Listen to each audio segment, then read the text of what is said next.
Guys, good day sa ating lahat. Meron tayong NMAX dito, version 2 na Disusi. So, ito may problema sa minor, like nito.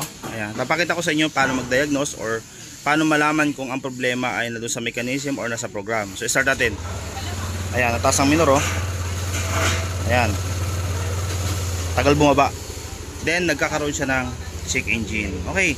So, ito guys, da-diagnose mo natin. Papakita ko sa inyo kung ano mga possible nating galawin or paano natin malalaman kung ano mga gagalawin natin ito gamit yung ating MSC 100 Pro X. And siyempre papakita ko sa inyo mamaya kung paano pinoprogram step by step yung ECU, kasi pag ganitong problem automatic may problema yan sa ECU. Kasi ito guys, galing na ito sa paggawaan, siguro ilang beses lang inulit-ulit, then hindi nila na-solve. Okay, so papakita ko sa inyo yung laman ng parameter niya para makita natin kung anong mga gagawin natin guys. Okay, papasok tayo sa automatic search.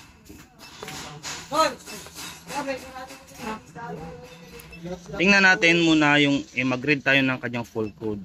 Ayan. So unahin tayo sa full code. So sa kanyang current wala naman, no trouble code. This history, tingnan natin. Ayun. So makikita natin dito P0507 high idling speed. Yun yung narinig nyo kayo na unang start. Kaya nagkakaroon siya ng check engine for FID, IEC valve or ganyan. Then 243 yung IEC compensation stock, pwedeng nag-i-stack yung rotor, yung spring, wala sa ayos yung kanyang spring. Then yung engine start difficult, yun yung minsan nag-hard start or minsan yung minor tumataas, bumababa. So nagkakaroon siya ng error 244. Ayan. Then yung kanyang unknown error na yan, saka unknown P1EF7, P1EF9, nadadamay na lang po yan kapag nagluluko po yung P0507, lumalabas po talaga error na yan. Kapag lalo nakakaramdam siya ng 244 error, lumalabas yung dalawa na yan. Okay? So ngayon, may clue na tayo kung anong gagalawin natin. Bubuksan natin yung kanyang IC na doon. Titingnan natin yung kanyang IC kung anong ginawa doon, kung nakasakto ba yung spring or nakakalibrate ba ng maayos. So tingnan natin dito sa kanyang data monitoring. Ayan, makikita nyo guys, oh, 46 yung kanyang IEC valve. Automatic kapag ganyan yung kanyang value, automatic yan guys na corrupted ang program. Okay, so on off natin so yan ha. Papakita ko sa inyo off, on. So pag ino natin yan, makikita natin yung 46 dapat ang reading yan ay 30% to 15% yan. Okay? Pag in-start naman natin, makikita naman natin yung kanyang RPM. Ayan o. Minsan normal. Yan. So makikita nyo dito 40% kapag umiinit yung makina or umaandar. Then ang init ng makina ay nasa 80 degree na. Galing ito kasi sa malayo. Then ayun siya, bumababa siya kusa. Yan. Ang tagal niyang bumaba bago, kumbaga ang tagal niyang maging normal. Na dapat hindi ganun ang sistema ng NMAX version 2. Okay? So ngayon, nakita natin na may problema tayo sa IEC valve or program. Then okay naman yung minor niya after na uminit. Ang problema lang pag unang start. So ngayon, pupunta tayo sa functional diagnostic. Papakita naman natin yung kanyang mga erasure. Okay, so off on muna natin. Off, on. So pasok tayo sa kanyang functional diagnostic. Tingnan natin yung mga sensor na may error. May mga problema. Ayan. So sa kanyang throttle position, normal naman. 16 to 17 target natin sa mga NMAX. Ayan. Next natin. Sa intake air pressure, wala naman singaw. Normal naman siya. In temperature, normal naman. Then, pasok tayo dun. Diretso tayo dun sa may IEC erasure niya. Tingnan natin kung anong erasure niya. Ayan. Ayan guys. So, meron siyang 2. Kaya hindi magno-normal talaga yung minor nito. Kasi meron siyang erasure sa program. Program ito eh. So, kahit anong gawin natin dun sa IEC na gagawa natin paraan, babalik at babalik yung error. So ngayon guys, papakita ko sa inyo paano isolve ito at paano yung andar ng motor kapag wala siyang erasure 2. So ito kasi ang normal nito dapat erasure 1. Erasure 1 at yung katumbas doon sa monitoring ay 30% to 15%. So ito kasi guys, yung tools natin, ilang ulit ko na pinapakita to na hindi talaga kaya niyang i-erase yan. At ulitin yan. Kahit magkanda ubos na yung pindutan na yan, hindi po talaga siya mai-erase. Tingnan nyo siya. Okay, so ang gagawin dito guys, unang gagawin ko dito ay i-calibrate ko yung kanyang ECU muna. Then kapag na-calibrate ko ng ECU, tingnan natin yung resulta. Kapag hindi pa rin normal, bubuksan natin yung kanyang throttle body, yung ginawa ng mekaniko doon, uulitin natin. Okay? So doon na tayo sa pagpo-program ng ECU or kakalasin mo natin yung ECU doon sa unahan. Then ipo-program natin. Sundan nyo to guys kasi papakita ko sa inyo step by step kung paano mag-program ng ECU para matanggal yung IEC Erasure 2. Okay? So doon tayo sa next step. Okay sir, so nakalas na natin yung ECU. So ang kailangan lang natin itong iProg programmer.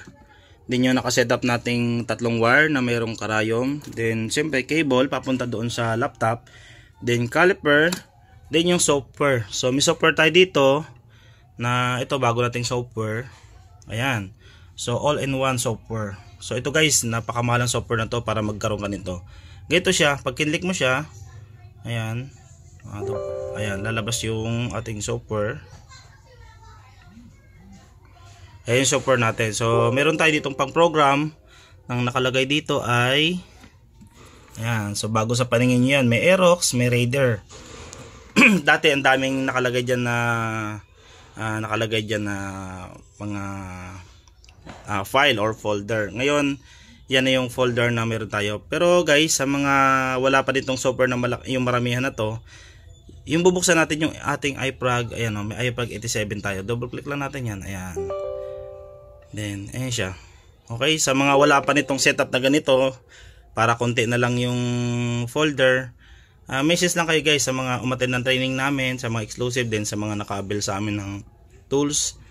Message lang kayo. At sa mga wala namang hindi na kayo naka-attend sa amin, meron kayong tools nito, so wala nang problema, gayahin nyo lang to guys yung step na gagawin ko. Okay, so kailangan natin yung software. Ayan, open ko muna siya.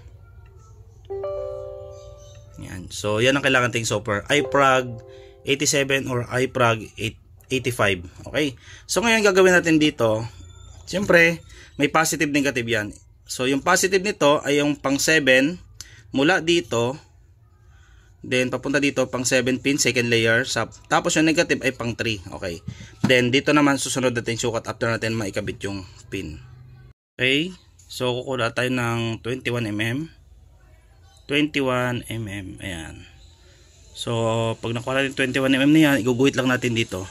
Ayan, guguhit natin pag ganun, yun, oh. So nakita yung guhit na yan. Sunod, kukuha tayo ng 60mm naman. Ayan, 60. Ayun, so 60mm na. Dito naman tayo kuha pag ganun. Ayan. So makikita nyo dito, meron tayong mark dyan na ayan, meron tayong cross na yan. Sa gitna dyan tayo magtutusok. Then hahanapin natin yung kanyang hinang or yung kanyang pin out para ma-connect natin doon sa laptop. Okay? So ngayon tutusok tayo dito. Okay? So then magche-check tayo muna. Ayan. So ganyan siya. Example, ganyan lang siya. Nakatusok siya. Okay? So ngayon, paano ba kumuha ng file? Ako kasi may mga abang na akong file. Ngayon, paano ba gumawa ng file? So yun, sundan nyo to guys. Gagawin ko kayo ng tutorial paano gumawa ng file na para ka lang nagre-remap. Remap, reprogram at reset ng IC. Same lang yun guys. Reprogram mo lang kahit anong file. Pwede. Pero kasi, ang kinaganda dito, babase ka doon kung ano yung number ng ECU. Ayan. B6801. Dapat ang kukunin file ay 01 din. B6801. So kaya ipapakita ko sa inyo paano mag tono or paano kumuha ng file. Okay? So doon tayo sa next tutorial. Okay guys, so ganito tayo mag-record ng file or gawa ng file. So una, pupunta tayo sa Tuner Pro. Ayan. So Tuner Pro muna tayo. Okay? So magbubukas tayo ng file. Ayan, open bin tayo. Then bubuksan natin yung file natin. Halimbawa, 01 ang dulo. So hanapin natin kung saan nakalagay yung file natin ng pang Yamaha. So ako dito, meron ako ditong record. Ayan, meron tayong ring file. So meron tayong B68, ayan, yung may 01. Ito gagamitin nating bin file. Okay lang natin yan. So kasi meron tayong mga iba't ibang mga dulo ng number. May 10, may 11. So ang gagamitin natin is 01. Okay lang natin. Bin yan guys, bin. So open lang natin. Then punta tayo sa XDF. Ayan. Then pasok ulit tayo dun sa files natin kung saan nakalagay yun. Sa akin nakalagay sa remap folder. Ayan. Then sa Yamaha. Then non-keyless ako eh. Ito, Hindi siya di siya remote So none nakalagay. So pasok tayo dito, then XDF. Ayan, so buksan natin 'tong isang XDF na to.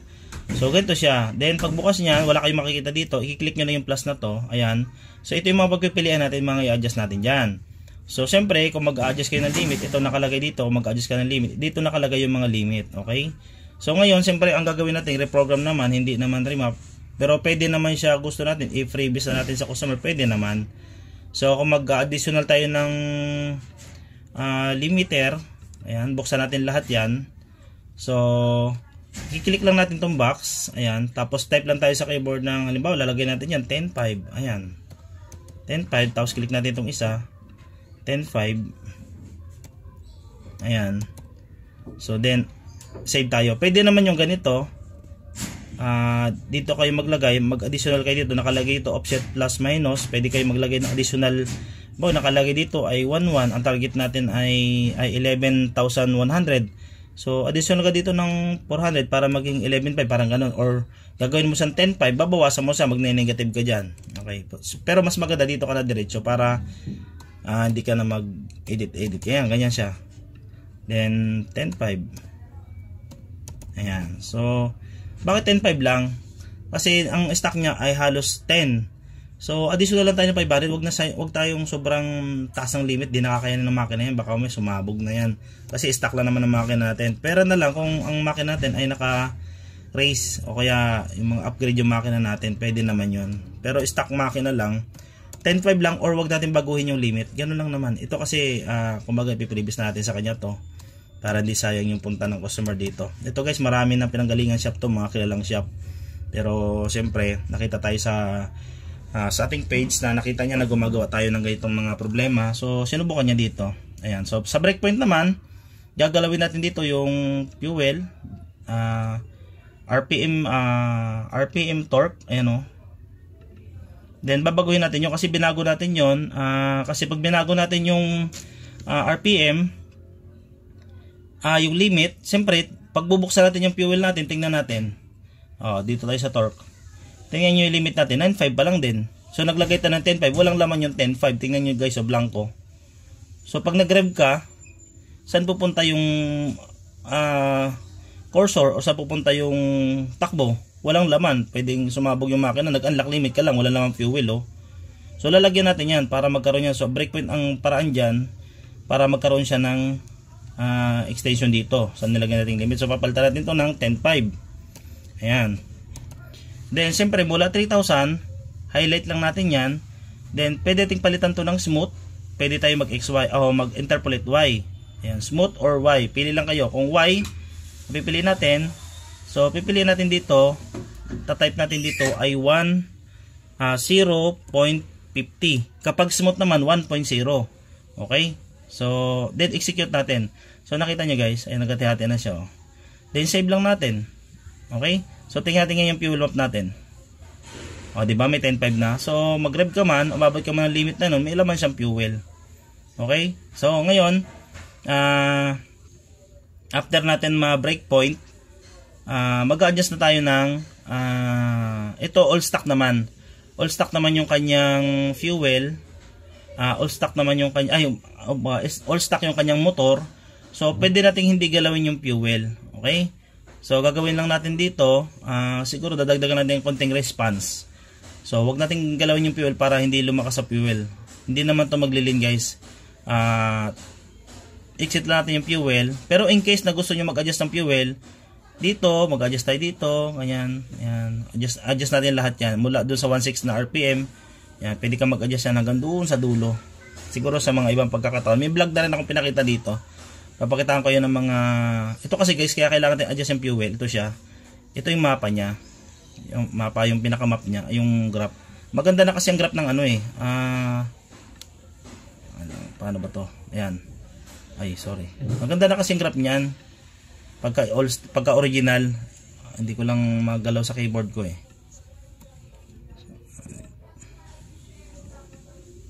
Okay, sensya na ako hindi ko magalaw sa keyboard ko, so X na lang natin. Pero ito guys, maganda ang mapping na nitong original to, hindi siya bako-bako. Ayan.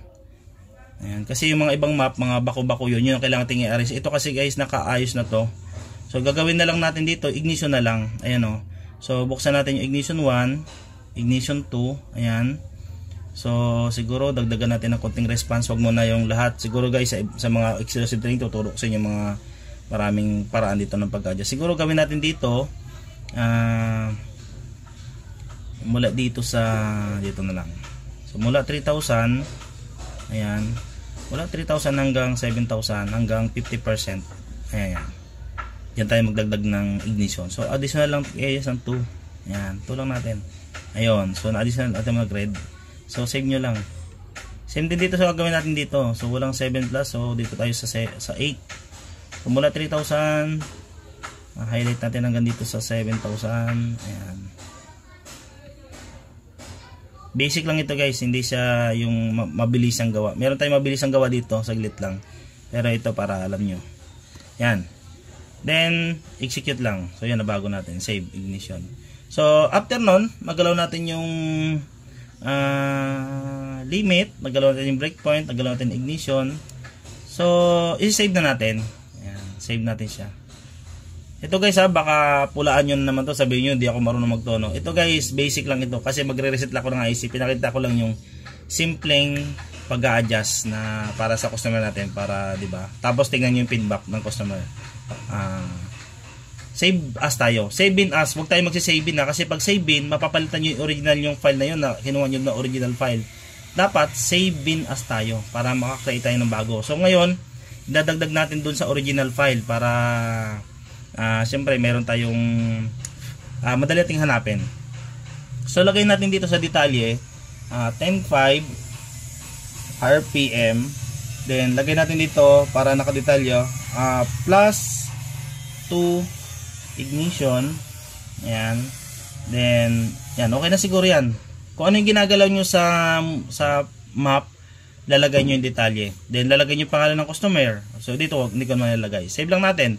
So dito ko sa folder i-save kung saan nakalagay yung original. Okay, so save ko. Yun. So pag na-save natin, exit na tayo. Pero tandaan nyo guys, pag ginalaw natin yung original file, kailangan natin siyang i-correct. So kailangan natin i-correct siya ngayon. Pupunta tayo sa ating corrector. Ayan. Napakahalaga ng corrector na to. So hanapin natin dun sa document. Tingnan natin itsura ng map after natin na magalaw. So Yamaha. Then sa original file. Ito na ngayon. Yan, may nakalagay dyan. Open natin. Tingnan nyo guys na nakalagay sa ilalim mo. Checksum and valid na siya. So ngayon gagawin natin dito, kailangan ma-correct natin siya. I-correct natin yan kasi hindi under yan at hindi titino yung mapa niya na hanggang di nako-correct. So ngayon, pag sinave natin yan, dapat lalagyan natin ng pangalan tong correct dito or gagawin natin, i-delete natin yung original niyang, yung in-edit nyo kaya. Delete nyo muna yun. Ito yun o. Delete nyo yan para hindi dumami yung file natin. Delete nyo yan. Then, i-save natin yung bago. Ayan. Yes lang natin. Ayun. Yes lang natin. So, makikita nyo. Ayan o. Checksum valid. Ayan. No need to correction. Ibig sabihin nakakorek na tayo. So nakalagay dun sa ating map, file size 256 KB. Ayan. Then controller niya 2XS. Ayan, sa mga nagsisimula, ito yung clue kung anong software ang gagamitin natin at anong size ng file natin. Okay? So ngayon na-correct na natin siya. Pupunta na tayo ngayon dun sa ating flasher. Ayan. Ngayon, siyempre, Aerox and Max, i-click natin to. Pagbukas natin ng iProg 87, buksan natin to, double click. Ayan o, may nakalagay IPR 256 kasi ang size ng file natin ay 256. Okay, pag Raider kasi, ang size nun ay 128. Okay, so dito kasi, ang size natin ay 256. So dito tayo magkiklik. Sarado natin to, double click. Ayun. So ito na yung ating program. Ngayon, yung program natin, kasi nakagawa na tayo ng file, click natin itong, nakaangat kasi yung D+, iangat natin yung P+. Ayan. Punta tayo sa blue folder na yon. Then, hanapin natin yung file kung saan natin nilagay yung ating map, o yung ginawa natin. So, nasa remap, then nandito sa Yamaha, then nasa original file. Then, ito na yon. Open natin yan. So, ito na ngayon yung file natin. Yan yung ipapasok natin ngayon sa ECU. Ngayon, bago tayo magpasok sa ECU, kailangan nating i-check yung ECU or itutusok yung ECU. Tutusokin natin ng karayom, i-correct na para ma-register natin. Kasi pag hindi siya nakatusok, pag click natin dito ng device, F6, ito yun, nakiklik natin F6, dapat lalabas dito register. Okay, so itutusok natin doon sa ginuhitan natin doon sa ECU. Tusok tayo doon. Ayan, unang tusok. Ayan, hindi ko na papakita sa inyo pero pinakita ko na sa inyo yung cross. Basta pag tusok nyo at pag uncheck nyo, dapat lalabas yan ay register. Pag hindi lumalabas ang register, ilipat nyo lang ng tusukan. Ayan, hanggang sa makuha nyo yung register. Ayan, so pag register na, device, tapos F2 na tayo. F2 mo pag magra-write. Ayan, ganyan lang magpasok sa ECU ng program. Then dapat habang nagpapasok tayo ng program, tuloy-tuloy siya dito hanggang mag 100%, 2 times 'yan. Wala siyang lalabas sa maraming number dito kasi pag may lumalakad na number dito, ibig sabihin corrupted yung program. Uulitin natin yung step natin ng pagpa-plus dito rin naman. Exit natin yung software, buksan natin yung software, then P+, then pasukan natin ng program, then ulitin natin yung F2. F6 pag mag-check, F2 pag magra-write, magpa-plus. Okay, so hintayin natin yan hanggang sa matapos, hanggang mag 100%.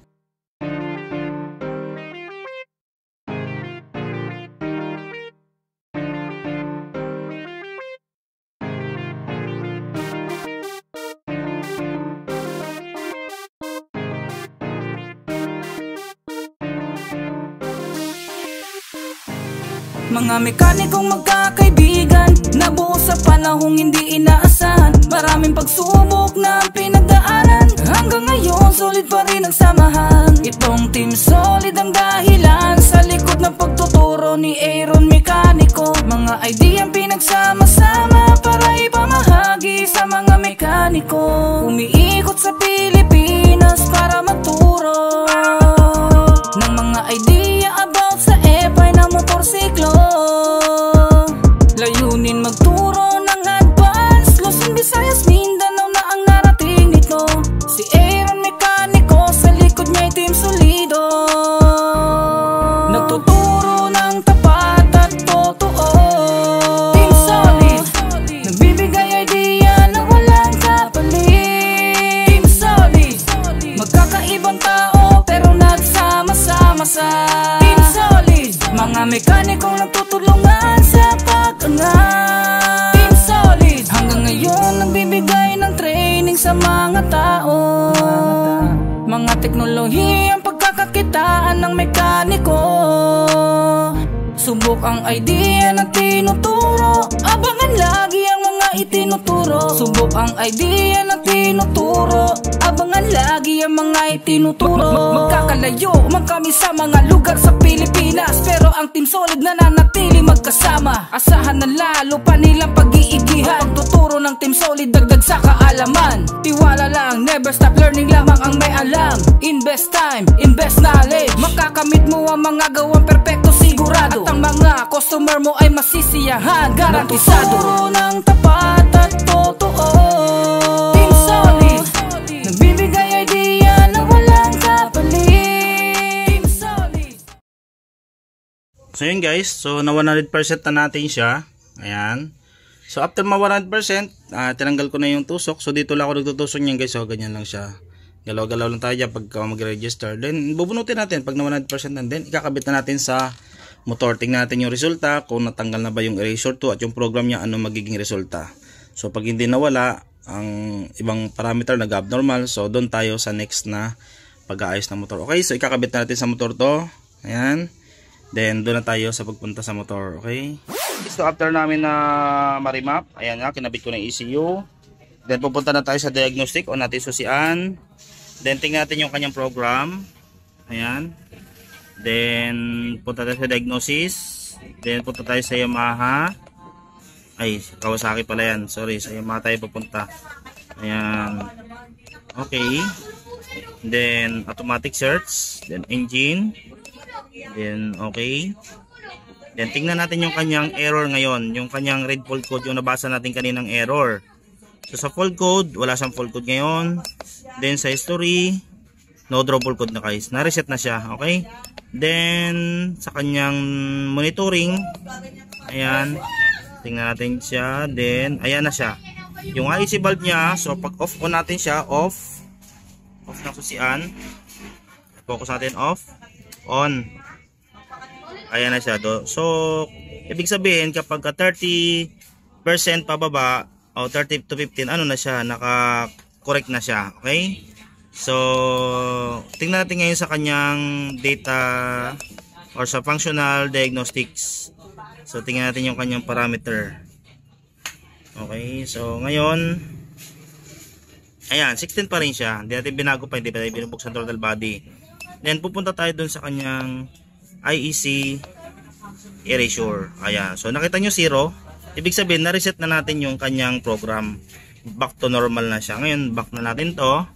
Ayan, tapos, pasok tayo sa monitoring. Bago tayo pumasok sa monitoring, off, on. So then wala na rin sa check engine guys. Wala na yan. Ayan o. Wala na sa check engine. Medyo masilaw lang. Then sa data monitoring, ito na siya. Okay natin. So start natin yung motor. Ayan. Kalmado guys oh. Kalmado yung motor. Thank you andar. Tahimik na tahimik. Ayan. Di ba? Then yung kanyang RPM. Ayan o, normal na normal. Ang kanyang IEC valve, abang umaandar, normal na agad. Okay? So, hindi na nagbabago yung IEC. So, ibig sabihin, yung motor na to ay back to normal na siya. Program lang ang naging problema. So, hindi natin kakalasin yung IEC niyan or yung throttle body kasi okay na siya. Okay? So, kinakalasin lang namin yung in case na pagkabuo namin ay nagkakaproblema yung motor. So, yan. Tulad to, pag tumataas yung valve, ay tumataas yung IEC valve, so hintayin natin siyang umabot ng 60 degree. Ayan, 57 pa lang naman. Kapag hindi bumaba yan, ibig sabihin may problema kayo sa spark plug or sa spark plug cap. Ayan, bubuksan natin yon. So, off on lang natin yung motor. Testing ulit natin, naka 60 na yata. Ayan, 61 na. Then off lang, susian. Then on. Tapos tingnan natin yung kanyang IEC. Ayan, so 24, start ulit natin. Kalmado yung motor oh. Ayan. Ayan yung kanyang percent. Ayan guys, kapag gumaganyan siya, hindi siya bumababa, dapat kasi 30 to 15 yan. Yun na yun, papalitan natin yung spark plug nito para mag normal siya. So ang tunog niya mukhang normal pero hindi pa perfect yan kasi gawa ng yung kanyang IEC valve. Diyan natin mababasa kapag yung motor ay naglilin or sumusobra sa kuryente or kulang sa fuel. Ayun. Yung minor niya ay 1.6. Every time na off on, di nakatulad kanina, nag-wild pa siya bago mag-normal. So pag start, yan, kalmado. Okay? So yung IEC valve na lang nakikita natin may konti pang sabit. Ayan, nagiging 31 pa or nagiging 30.5. Ang init ng makina ay 74 na. So ang lagi naman nating ano ito, standard operation ay 60 degree to 80 degree. So ayan siya. So nag-normal naman na siya. Ayan na. Ang init ng makina ay 76. Ayan siya. So okay na siya.